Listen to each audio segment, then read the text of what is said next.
Retornando à nossa pauta sustentabilidade, o próprio doutor Evandro nos disse: a sustentabilidade deve ser sempre acompanhada não só da parte ambiental, mas também da economia, da questão social. Então é importante se destacar isso. A sustentabilidade ela é um termo um pouco mais amplo que, apesar de não estar definido, já se sabe que é uma combinação de fatores, não é, doutor Evandro? E aí, uma pergunta que é interessante nesse momento. Sabe-se que a prática sustentável tem maior intensidade em empresas. Ao que se deve isso? Nós podemos atribuir essa grande quantidade de empresas com práticas sustentáveis. Isso é decorrente do quê? As práticas sustentáveis empresariais, elas são representativas da cultura da empresa, né? Uma empresa, por exemplo, que tem uma cultura de sustentabilidade, ela pode abrir diversas filiais e essas filiais manterão essa cultura. Um exemplo bem prático que a gente tem disso são as empresas consideradas de multinacionais no passado e atualmente são transnacionais. Essas empresas, elas têm origem em países que são países bastante velhos, vamos dizer assim. Então são países que passaram por situações onde a quantidade de recursos naturais que era utilizada não tem mais condições de continuar sendo utilizada. Então essas empresas aprenderam ao longo do tempo que é preciso racionalizar os usos dos recursos naturais. Então, quando essas empresas se instalam em outros países, elas levam essa cultura de práticas sustentáveis. Ou seja, eu preciso produzir uma determinada quantidade, mas com o mínimo possível de recursos. E aí entra a tecnologia dando o apoio para que isso aconteça. Mas, no entanto, quando a gente pensa nesse aumento da sustentabilidade, tanto de empresas como de famílias, né, de pessoas, a gente começa a perceber que a educação para a sustentabilidade, ela vem crescendo muito, não somente no Brasil, no mundo todo, mas no Brasil isso é bastante notório, essa preocupação em sensibilizar as pessoas para que utilizem práticas sustentáveis, né? Voltando à questão que eu explicava antes, que é a questão da residência sustentável, né? Pois inclusive eu quero lhe fazer uma pergunta sobre isso. Sim, pode fazer. Que é justamente isso, essa cultura de empresas sustentáveis chega a estimular também as casas sustentáveis, as residências,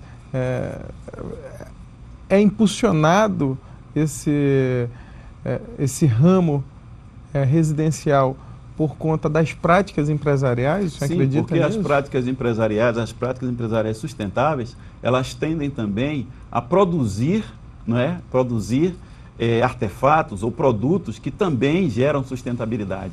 E as empresas, elas possibilitam as pessoas adquirirem esses produtos e levar essa sustentabilidade para dentro das suas casas, para as suas vidas.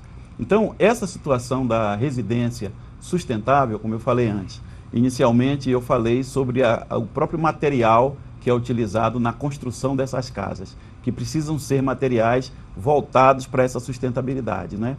E eu falei também na condição de conforto no interior da casa. Mas a gente tem ainda um outro aspecto que é muito importante, que é o aspecto sistêmico. Ou seja, uma casa, uma residência, ela não existe isoladamente. Ela existe em um contexto, né? Ela ocupa um local dentro de uma rua, dentro de uma cidade. Então, não basta apenas a residência ser sustentável. É preciso que as residências do entorno também sejam sustentáveis. É preciso, por exemplo, que a gente tenha coleta de lixo feita de maneira correta, né? Não somente trocar o nome de lixo para resíduos e achar que está resolvido. Eu não preciso nem trocar de nome, mas eu preciso manter a coleta desses dejetos, desses resultados das práticas sociais, feita da maneira correta e depositada nos locais corretos, sendo dado um tratamento correto para isso. Uma destinação Exatamente, específica, uma né? destinação correta, para que a gente não tenha poluição, né, de rios, poluição de meios físicos, que terminam trazendo doenças para as pessoas, e tudo aquilo que você fez voltado para a sustentabilidade termina virando insustentabilidade. Porque não adianta você ter uma casa que é considerada como sustentável, mas você adquire doenças por causa da água que você consome, dos próprios dejetos da casa. Doutor Evandro, nós temos aqui umas dicas de casa sustentável. Eu queria mostrar, queria que o senhor comentasse um pouco essas dicas de como implementar isso e participar dessa rotina dentro de casa e vivenciar a sustentabilidade, né? Então está aqui, essas são as práticas que podem ser adotadas por uma casa sustentável. Comente aqui para a gente. Inicialmente a gente trabalha com janelas maiores, mais luz natural. O que significa? Significa que com janelas maiores eu não vou precisar tanto de utilizar lâmpadas, né, gastando energia elétrica nos momentos em que eu tenho claridade no ambiente. Então, se eu estou durante o dia numa casa que tem janelas estreitas, eu preciso acender lâmpadas.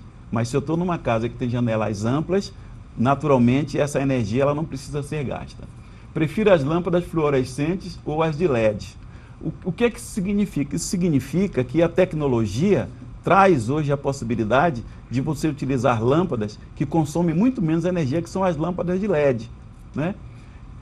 Painéis de energia solar, reduzir o consumo de energia elétrica. É uma outra forma, porque você tem uma energia alternativa, como energia solar, como a própria energia eólica em algumas regiões, onde essa energia vai substituir a energia elétrica convencional, fazendo com que você tenha menor consumo de recursos naturais. Doutor Evandro, a gente vai fazer uma breve pausa para o senhor comentar com mais tranquilidade esses pontos.